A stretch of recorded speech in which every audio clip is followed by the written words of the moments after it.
Hello and welcome, everyone. It's time for another amazing, exciting, insightful episode of IT Career in Australia channel. And today we're diving into a must-know topic for tech leaders, our favorite Gen AI productivity tips and traps with Arash Arabi today.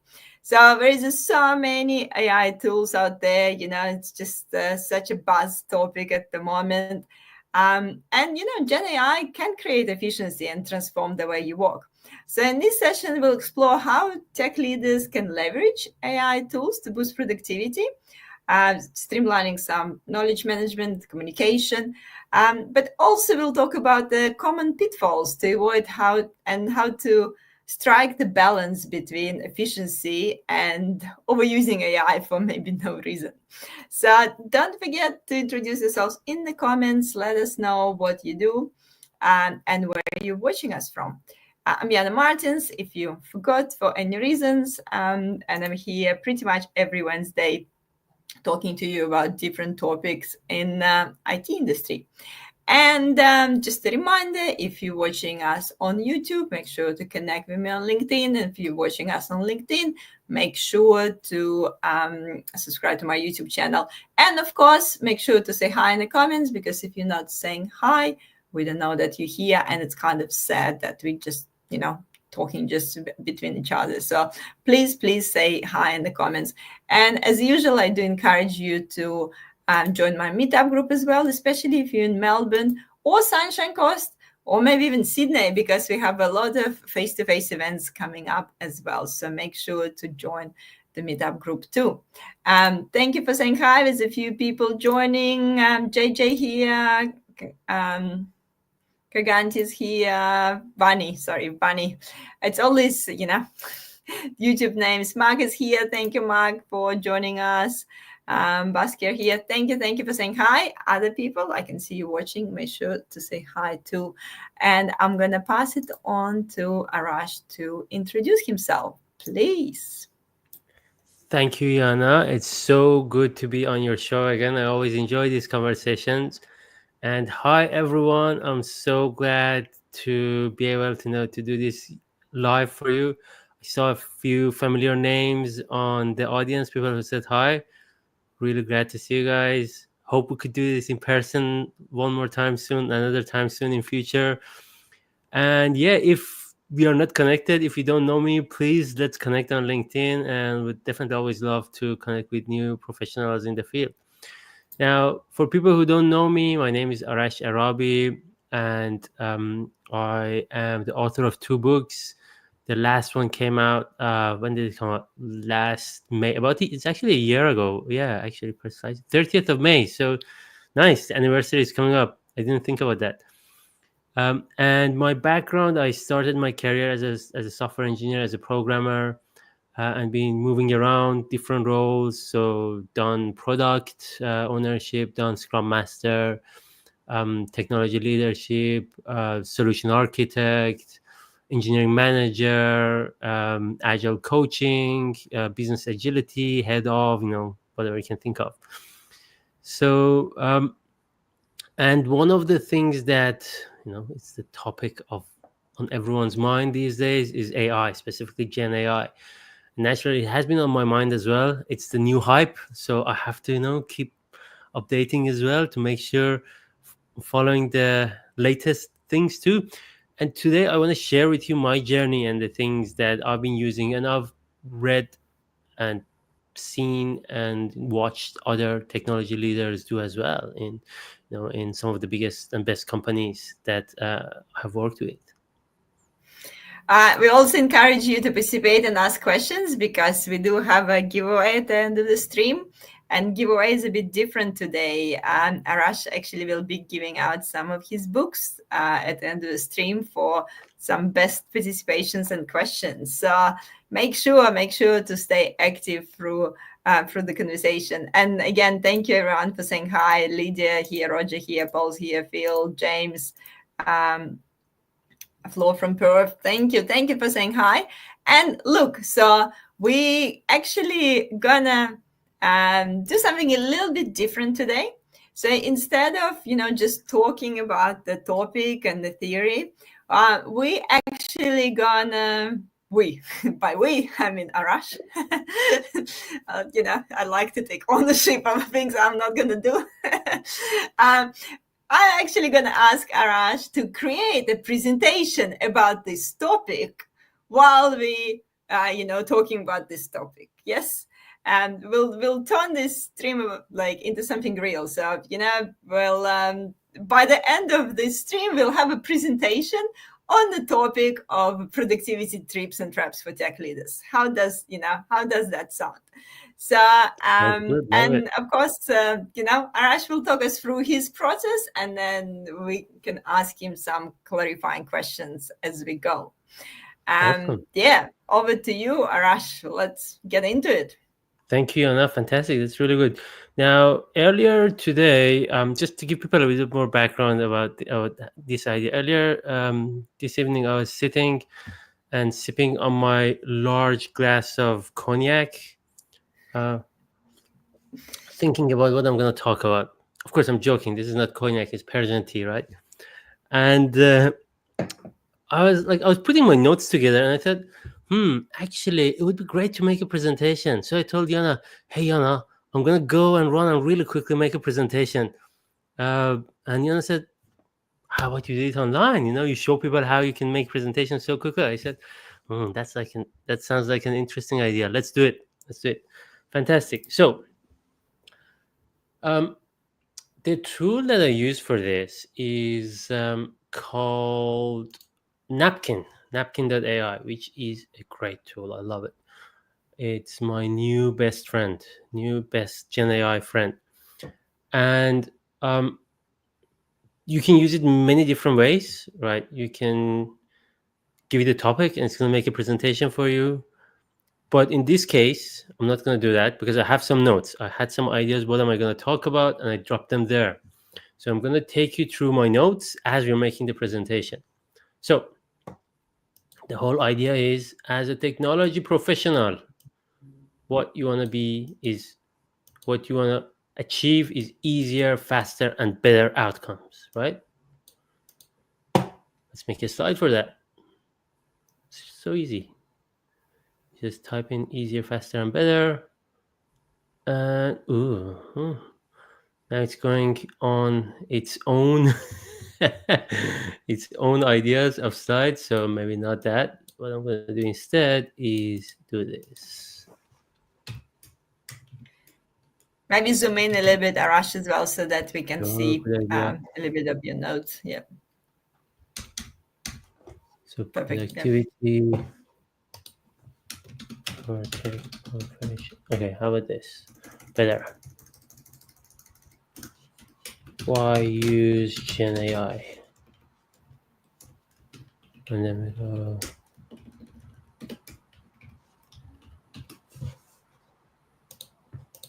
Right? Make a slide for me.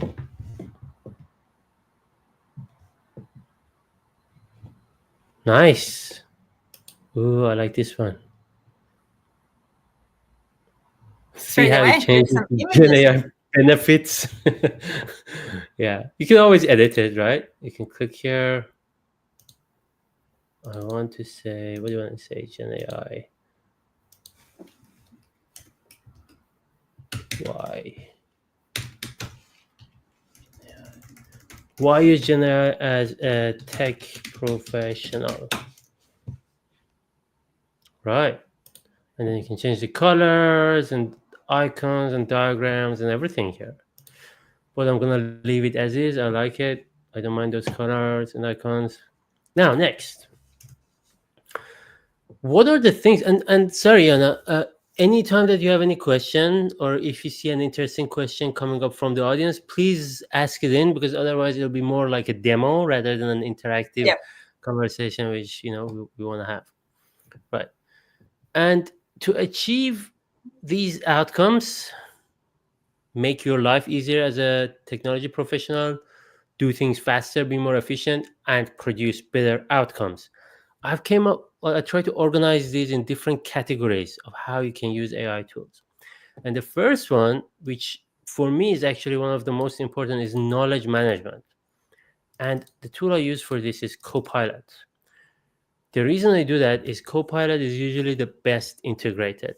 And for this one specifically, you would need a tool that is integrated in your organization's tool set. Because if you want to go and search your emails in the company that you work with, you probably need those integrations. So it's not a luxury that everyone has, but if you have that luxury, definitely a great tool to use.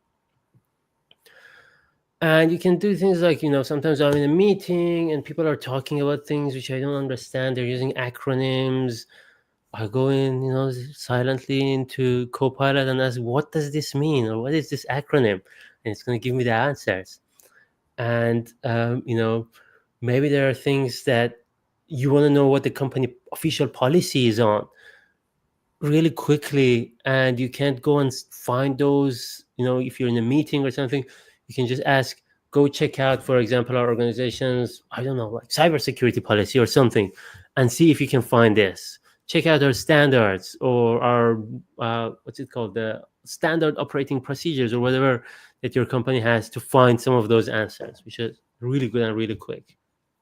Because you also And can pull like a different information as well. For example, if you're preparing some report on a topic and it's been a few meetings about it, and one meeting was with one person, with another, you can really just ask it to go through different meetings and pick up different bits and pieces, what actually has already been done about on this topic, and what would be next steps as well. absolutely, absolutely. And it's great because it can search all your emails and all the stuff that you do as well, right? We can search your messages. It can integrate into Jira. It oh, what happened to my diagram? Sorry. And there's a question here. Is it the paid version of the napkin that you're using right now? I'm not using the paid version. No, I'm using the free version. It's It's a free version. the Okay, so the free version already give you Yeah, some exactly. diagrams So and what the paid options version there. gives you is, so free gives you 500 credits for AI per month, plus download in PowerPoint and most other formats. But you can't get SVG, and you only get 500 points, right? Uh, the paid version is actually, I don't know, $9 or something. It's pretty cheap anyway. If you need to go up the paid version, right? Again, we made a slide um, for this point as well. Streamlining, not sorry, my mouse is playing up a little bit today, so it goes up and down when I'm scrolling sometimes. Now, next is communication.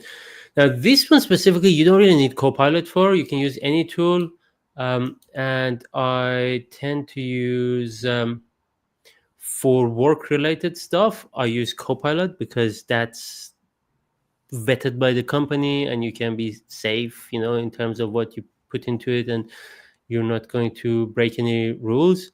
But for personal stuff, I use Grok. So Grok is actually my favorite tool usually. Not always, but it's most of the time is my go-to tool. And what I do is, I my steps are, first. So a lot of people go, okay. Usually, what people recommend is go and ask ChatGPT or Grok or whatever to write an email for you, right? And then you can fill in the blanks. But I do it slightly differently.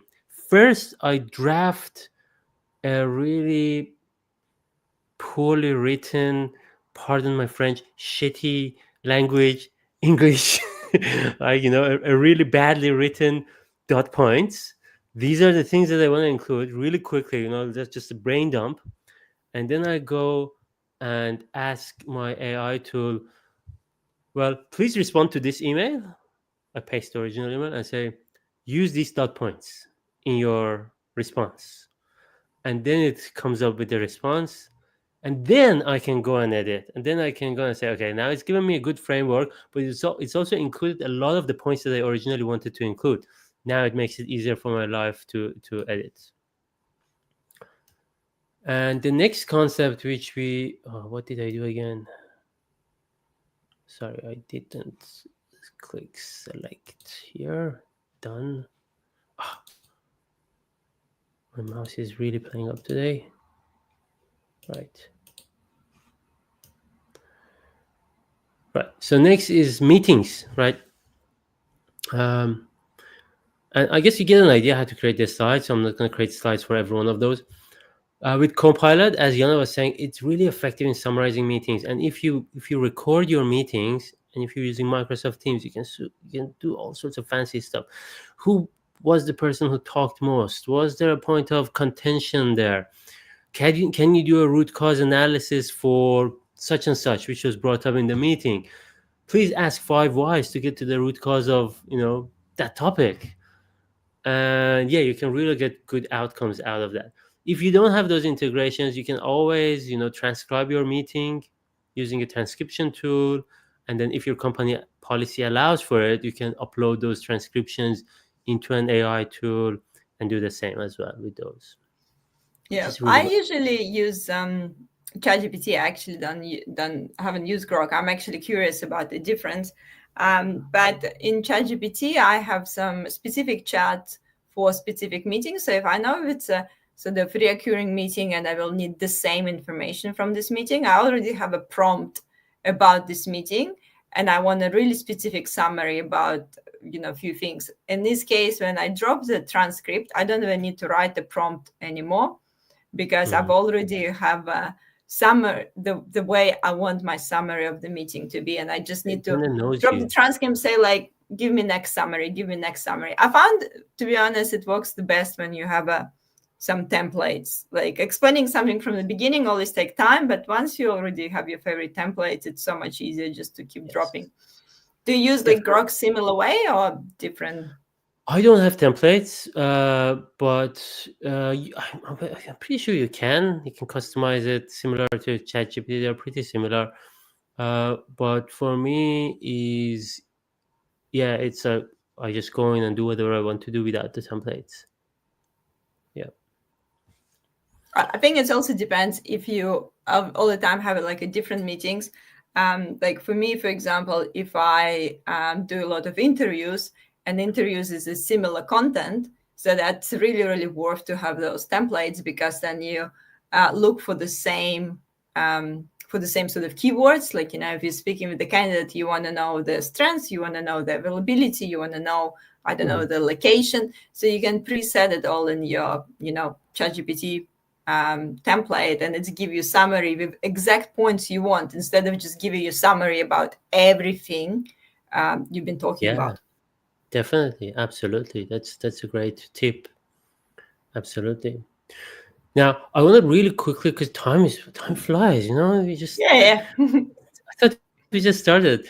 I'm going to really quickly take you through this. So, creative brainstorming, I'm sure you're all doing this, but things like write a fun title for this text, or give me a joke about this topic, make a dad joke about, something. And enhance team workflow. So, this is, if for people who are comfortable and getting their hands dirty a little bit, so you can write shell scripts, you can write some automation scripts that could make your life a lot easier, whatever you're doing at work. And things like, for new starters, you can get them to go and learn new things using these. For example, a great prompt is, I know Python, but I'm new to Java. Can you teach me how to do this in Java? And then it's going to go back and forth and using what you know already to teach you that. And that takes us to AI assisted software engineering. Again, for people who are comfortable getting their hands a little bit dirty, there's lots of tools out there, and everything is changing every day. Like yesterday, I think Microsoft announced that they're open sourcing Copilot for GitHub Copilot, which is a coding tool or code completion tool. And every day you hear like which one is the best one, and it keeps changing every day. Um, I find it difficult. Like they don't write good quality code, but I find that they're well in converting from languages. So if you're new to one language, that's really helpful to you. And finally, the last one is, what's the tech leader's best friend? I would say it's PowerPoint, right? As a technology professional, probably your best friend is PowerPoint. And these are some great tools that I use for making like McKinsey level PowerPoint presentations, really high level professional ones, right? Get the Do you right mind color zooming in?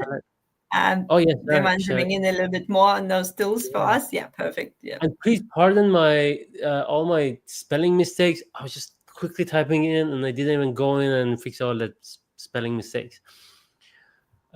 Yes, get the right color palette. You can use Chroma. You can use Visily to get designs from screenshots, mockups. Autodraw is really good because if you can't find an icon that you like, you can just draw it, and it's going to generate an icon for you. It's Google product. Let's Enhance is really good because if you want to get top quality pictures, but you don't have, it's going to make those look really well. Free Pick, way better than Mid Journey because you can customize your color palettes and things like that in it as well. And Napkin AI, you're seeing it right now. Now, Are they few all ex- actually, are they all converted into PowerPoint easily, or some of them is no, you PowerPoint, have to some do yeah. some. Yeah, like for example, if you're generating an image for your PowerPoint, of course, you use Free Pick to generate it, and then you copy it to your PowerPoint. And yeah, similar with those other ones as well. But Napkin and I That's, can do this straight yeah, to the PowerPoint, yeah? yes, exactly, absolutely. Now, I have some more examples. I'll come back to Napkin in a second, but I have some more examples that I think people are gonna like. So things like give them a list of 20 Jira tickets and say make a sprint goal for me. I always find it hard because when you're working on different things in Jira, summarizing that in one statement is something which sometimes is easy, but usually it's hard, and it's gonna help you with that, right? Um, when you can't find something that you have seen previously, I find it really good because you can describe what that is, and it's going to go and find it. But you can't do that on Google, by just normally searching for text analysis. We talked about this earlier. Like, how do you give them some chats and ask it to find points of contentions and things like that? I can get it to write user stories, and this is one of my favorite approaches of prompting when you tell the AI to pretend there's someone. So Mike Kahn is a famous author in the user story concept. He's written many books on user stories, and because he's the best, I want to ask AI to write user stories like Mike Kahn, right? And I give it the requirement document and say, "Hey, go and write a user story with these constraints, and remember the following: use Mike's tone, use the invest, and things like." Make sure you use the user's perspective and things like that, and it's going to come up usually with good stories. But this tip can also be a trap, because I would argue if you're doing that, it's the incorrect way of looking at writing stories, because you shouldn't convert requirements documents to user stories, right? There is no point in having user stories if you already have a requirements document. But I know in many companies that's the reality. So if that's your reality, you can use it. But as a great tech leader, you probably want to change that. You don't want to do that, and you want to create an environment where people go and talk with each other and identify what needs to be developed and document them in user stories rather than requirements documents, right? One great tool is using XML in your prompts, so you can use things like this. It's really good. It understands it. You can use Which one is it? structure. Sorry. So, oops, sorry. So use XML, like an HTML tag, like this one. For example, you can say, please write an email using the following example, and you put that example in these two tags. Open example And and what it close. does? It gives it more structure when you're having a very complex prompt, and you have, say, multiple examples. You can say example 1 is here, example 2 is here, use the tone as I described it in example 2, but use the content as I described in example 1, and it reduces the chance of the model going confused. And yeah, that's pretty much it. That's good tips. In the interest of time, I'm not going to go through all these stuff. I'm going to share with you another way you can use Napkin. and then we can talk about some of the traps. Now, let's say, we were talking about recruitment and things like that earlier. You wanted to give me a task, right?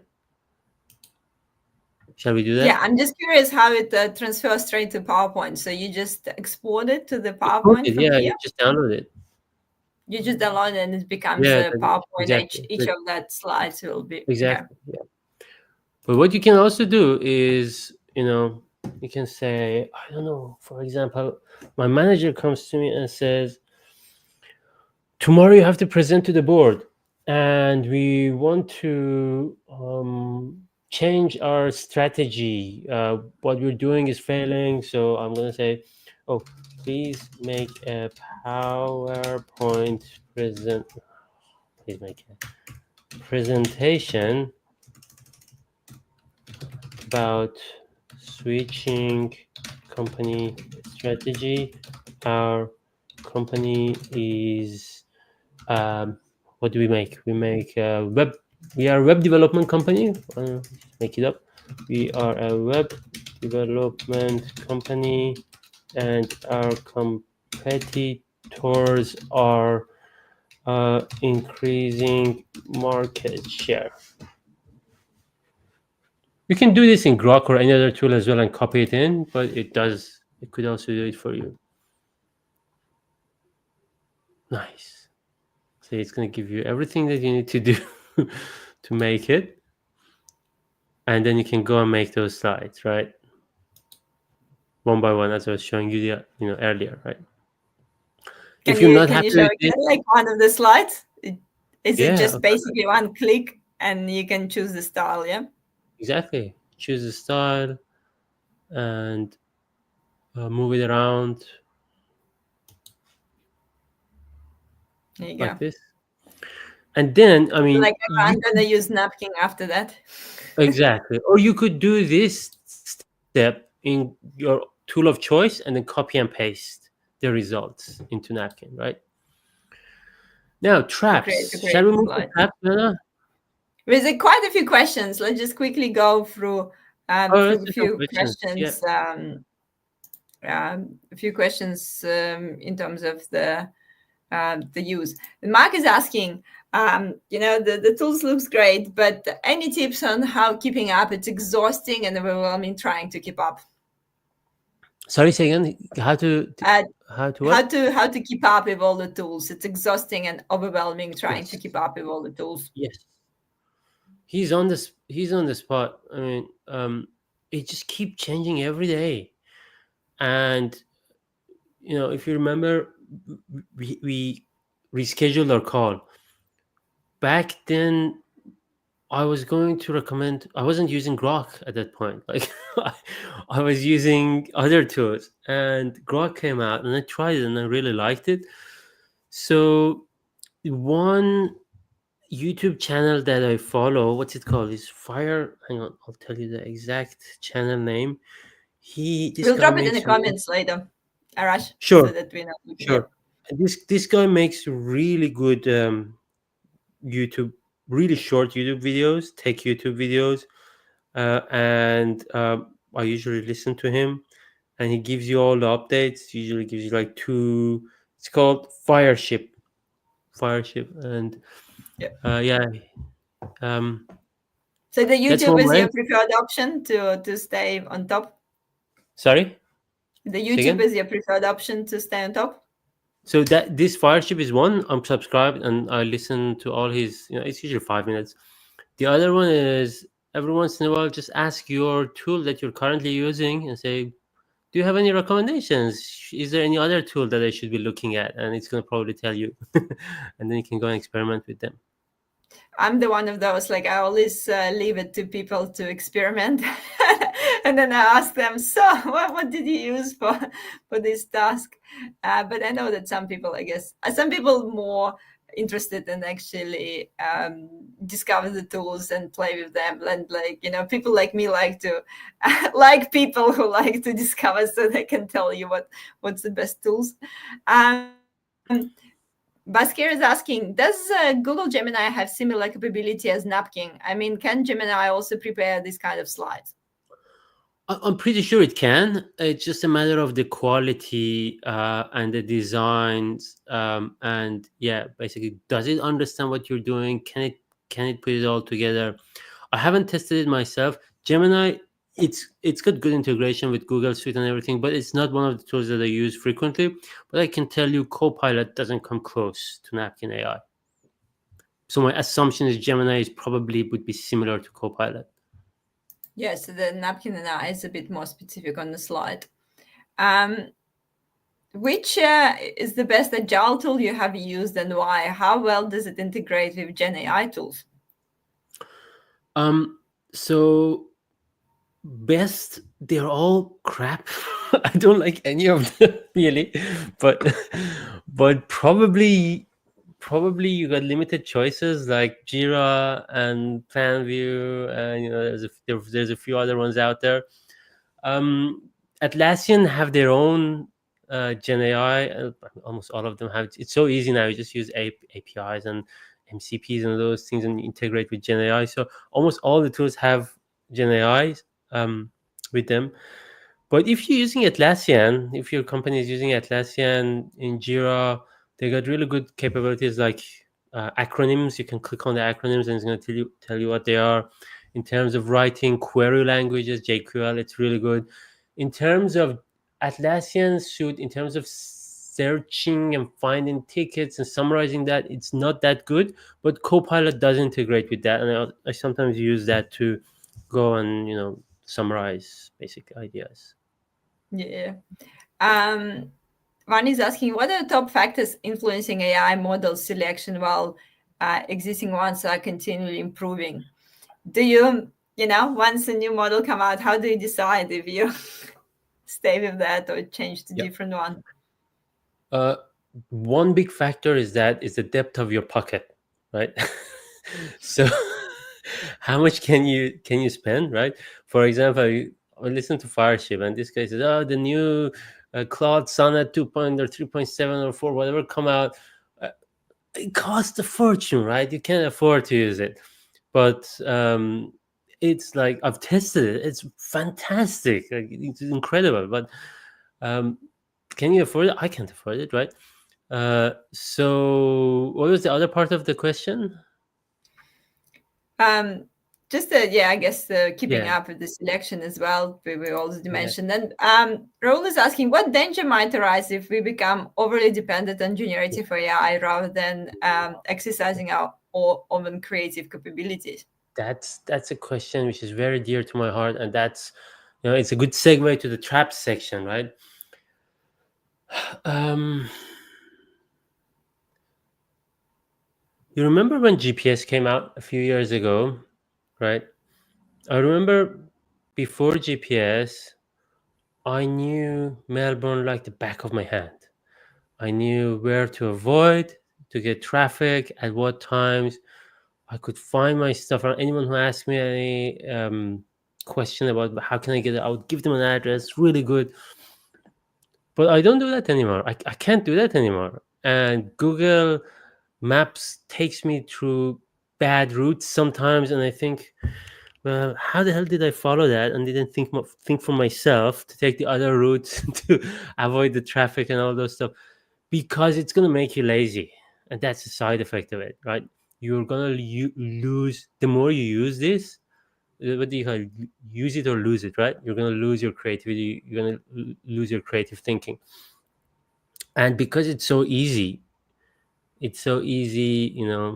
I'm guilty of that too. Shall I sit there and think, or shall I just ask Copilot to do it for me, right? Or Grok to do it for me? One rule of thumb which I try to use to avoid that is, usually my goal in using Gen AI tools is to get into the state of flow, right?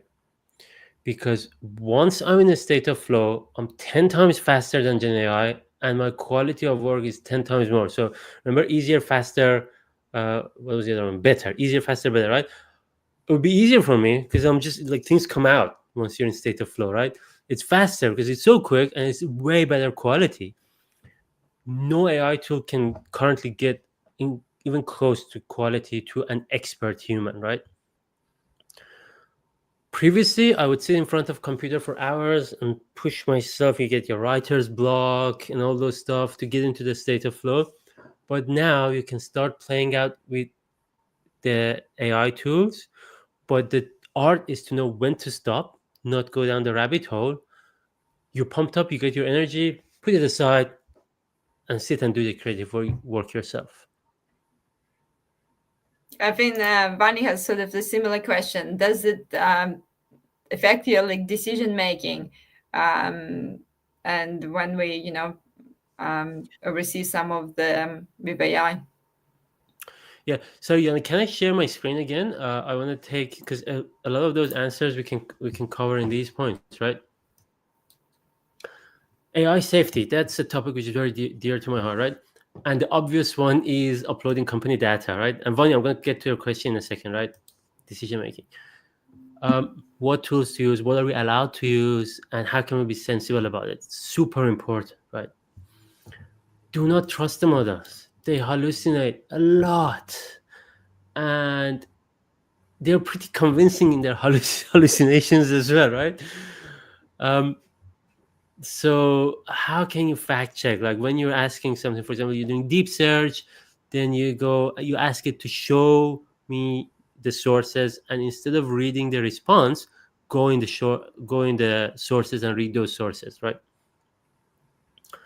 AI should not and cannot replace human skills as a tech leader, right? If you have to ask AI, so this is an interesting one. This is a prompt. People say, Can "Oh, you use just zoom whatever." in? We can't really see it, Arash. Good point, right? Yeah.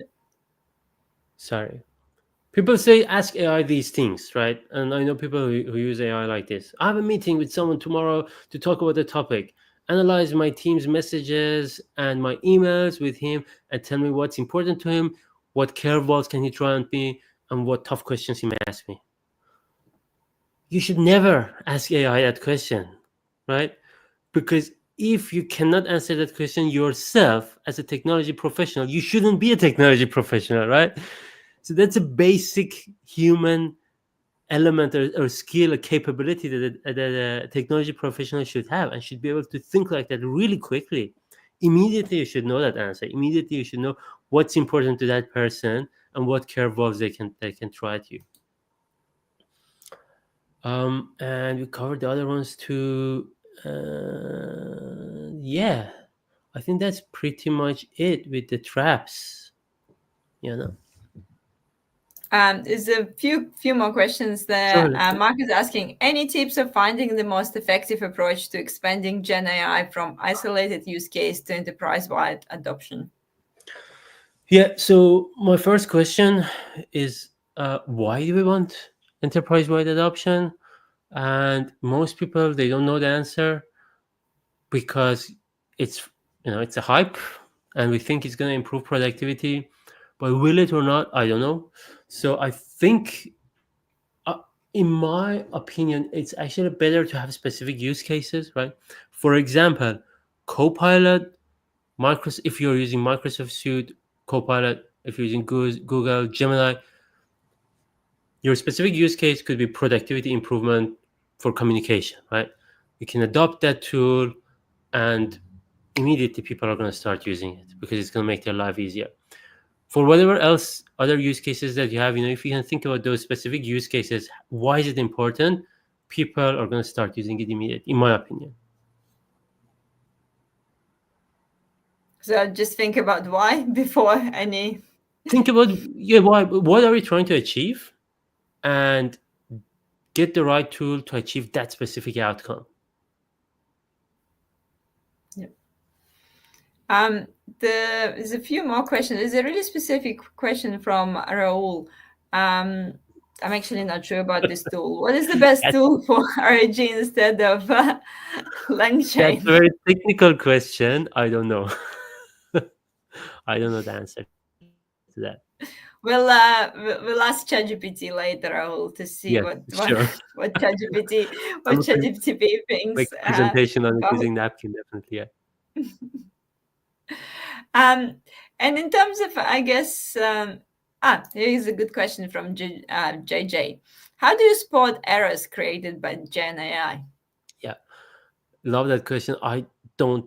It's full of errors. Like whatever, guaranteed. I can give you like bet $200. We can test it.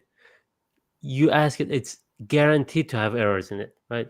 So I do not rely at all on what GenAI creates, right? I always read the whole thing, reword it. If it's, for example, an email that I'm writing, I read the whole thing, reword it. If you're using it to search or asking it for a question, always try to ask, give me credible sources, right? And I don't even bother reading what the genera has written. I just click on those credible sources and read the sources.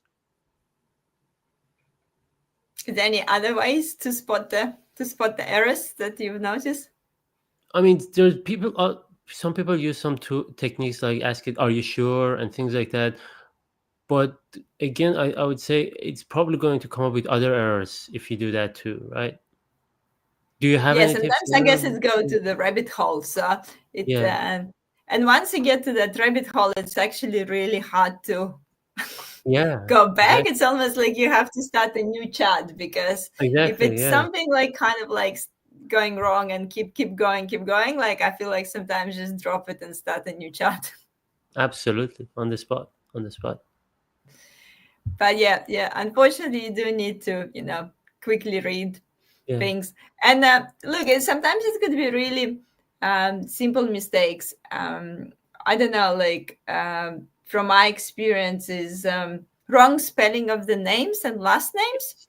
Then yeah, you, for example, asking quickly to reply to this email. Yeah, it might get all the information right, but if you misspell the name, or change the spelling to the most common spelling and things like that, and people do notice those things if you, I guess, misspell the last name, um, or just even I don't know, mixing up a few things, because in the transcript it could be similar things mentioned and it picked up. I don't know, like if it's asking for location, there was a few cities mentioned, it just can pick the wrong city just yeah. because it's been mentioned, but in a different context. So And sometimes, yeah, sorry. yeah, I just say sometimes it's just that little things, but that they can make a big difference, because when you sending that email or sending that information, or like the another common one, date and day of the week. How Mhm. sometimes people like, oh, Wednesday, 15th of July, whatever. And It's sometimes wrong. it's just made it up because it's not that year. It could be like Thursday, Friday. Sometimes it's Yeah, made up the day of the week, which is could be really confusing as well when I guess send an yeah. invitation or something like that. So yeah, those little things we sometimes tend to overlook, because they, not something that seems like not that important, but it actually makes a difference. And sometimes it's just so confident and convincing that you see, yeah, probably it's right, but it's always, it's always errors in it. Never trust it. Yeah. So yeah, Is I'd there like to any also say, actually question? Is there any tools to actually test hallucination? ooh, I don't know about that. I know there's like plagiarism checking tools that you can check, but I can guarantee that any AI response will include hallucinations. I am personally yet to see an AI response which did not include hallucinations. Like maybe unless it's like a highly creative piece of work and you're asking it, this is my text or blog or whatever, make a title for it, right? That's probably not going to have hallucinations. But if you're asking it for facts, it's going to include hallucinations, no doubt. So yeah, Yeah. I'd like to spend maybe a few minutes also talk about some philosophical stuff about AI really quickly. Do you have like maybe Yes. 2 or 3 minutes? Yeah. So the first one is the future of AI. Where does it go, right? Of course, Gen AI is the big fancy, what's called the hype now today. Everyone's talking about Gen AI and everyone wants to invest in it and everyone wants to use it. But I don't think the biggest return on investment that we are going to get is not from Gen AI. I think it's from something else, right? I think it's from highly specific technical models designed to do specific tasks, right? Gen AI is great, it's fancy, it's fun, and I'll explain that in a second. What do I mean by that, right? The big vibes now are about agentic AI and general, what's it called? The artificial general intelligence, or things that can control your computer and get your job done, and automate stuff. Yeah, maybe those things are possible, but I personally wouldn't trust it. And I don't also want to use all my creative and technical capabilities, so I'll use it as an assistant, but it will always be my co-pilot. It will never be the pilot, right? It will be the co-pilot. But those tools that are designed, for example, for protein folding, or for identifying galaxies and stars, or designing drugs, right? Highly specific, highly technical tasks that it needs expertise to do, and you train a model to do it, right? I'll give you an example. Few years ago, there was this company called DeepMind, and they made this chess algorithm, very famously beat Kasparov. And then later on, they made uh, another, I can't remember what it was called, but AlphaGo, yeah, AlphaGo, which beat the world's best Go player and was a big sensation because chess is more algorithmic, Go is more intuitive, and there's more intuition involved. And they say, wow, how the hell can this AI beat uh, on such an intuitive task? But it's trained for a highly specific task. Like even the Gen AI models, even the LLMs, they are trained for a highly specific task, and that's predicting the next word. And they do a really good job on that in a statistical level. But once we look at it from practical human level, they hallucinate. But if you look at the statistical level, that's probably the right prediction that comes right after, right? And you got things like this company AlphaFold, and they made protein folding um, models that predicted the structure of something like 2 million proteins in a short amount of time. And before that, for the problems were worked on for 30, 40 years by hundreds or thousands of human experts, we could only find the structure of 150,000 proteins. But AlphaFold found like 2 million protein structures, completely revolutionized things. So we're going to see crazy innovation, possibly, I don't know, things like superconductors in room temperature, or I don't know, maybe interstellar travel. Who knows, right? Depends how far these specific AI tools can go in solving those specific problems. I think that's where the future of AI is. The other thing I wanted to talk about is there is a book called Emperor's New Mind. It's by a guy, what's his name? Oh, I can't remember. He's a twice Nobel Prize We'll drop it winner. in the comments, Arash. Yes, perfect. 2 times Nobel Prize winner, and really famous guy. He's a physicist. And if you have read the book or the story Emperor's New Clothes, maybe you've heard about that. The emperor goes out naked. There are charlatans who convince. Yeah, he's talking about AI. He's saying AI is our new mind, but it's not actually artificial. It's not actually intelligence. It's mimicking intelligence. And he's got really solid mathematical arguments for that. He goes back to Goddard's incompleteness theorem, and he says like it's virtually impossible to create intelligence and consciousness using computation, right? Because computation is a specific branch of mathematics, and but he's arguing that consciousness and intelligence are not computational math. It's a different type of math. If in future we have quantum computer or non-computational calculating machines, I don't know what we can call it, maybe. But at the moment, the silicon-based computer, it can only solve computational problems. And he argues it can never be intelligent. So I highly recommend checking that book as well. And that's my 2 cents. We'll make sure we drop it in the comments. I hear Mike saying Roger Penrose, great book. Yes, Roger Penrose, love it. Yeah, we'll make sure that we'll drop it in the comments as well. But talking about books, Arash, as we promised at the end of the stream, we're gonna give away a few of your books. You scroll through the comments and pick the lucky winners, and while you're scrolling through the comments, I'll do the some announcements Okay. for upcoming weeks. So guys, I'm actually going on holidays, so I'll be away for whole June, so there will be no live streams in June, but it doesn't mean that the activity is stopping. So it will be on the 1st of June. It actually will be tech walking on the Sunshine Coast. Jonathan and Jao will be running those. So if you're in the sunny coast or Brisbane, so make sure you check it out and join that one. And then when I'm back, we're gonna do another tech walking in July in Melbourne. So we're getting a lot of people joining us for walks. It's been almost 70 people last Sunday. So make sure you come and join us. It's a lot of fun. And I'm actually planning one in Sydney as well. So probably in July too. And in July, we kick off our session. And first one will be Jonathan about how to negotiate your next promotion in tech. So he'll give you some valuable tips about maybe how to approach it, when is a good timing to ask for the promotion, and not just wait there and hoping that someone will notice you. So that's at 9th of July. You can mark your calendars for a lot of upcoming events in July as well. Arash, Yes. who's the lucky winners of your book? All the questions were so good, and everyone contributed a lot. So I don't know, like really hard to decide who. I tried just quickly go through randomly.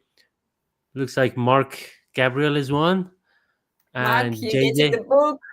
Yes, JJ and Paul.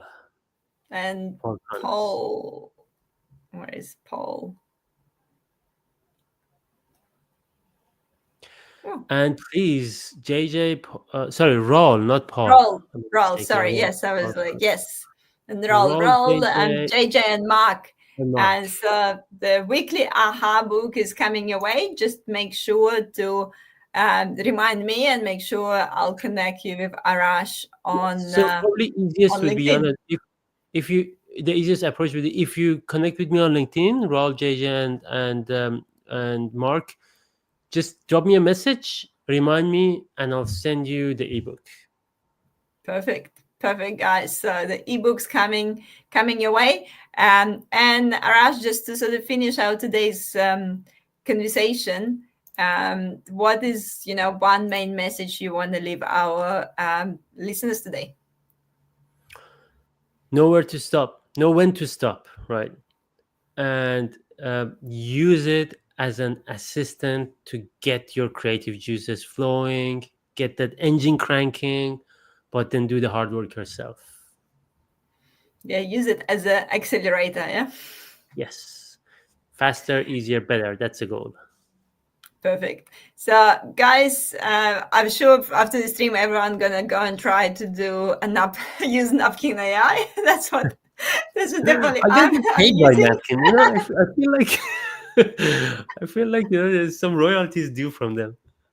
Yes, we need to put the affiliation link quickly. Yeah. Grab the affiliation link from Napkin AI, and I'm sure I will bring more tips and tricks on this channel as the tools evolving. I'm hope that soon we don't need to do any any PowerPoints myself. Like I really hope that that's something that I don't need to worry about. Is everyone out there? Anyway, thank you everyone for joining us, and I'll see you in July. Thank you, Arash, again. Thank you. Bye, everyone.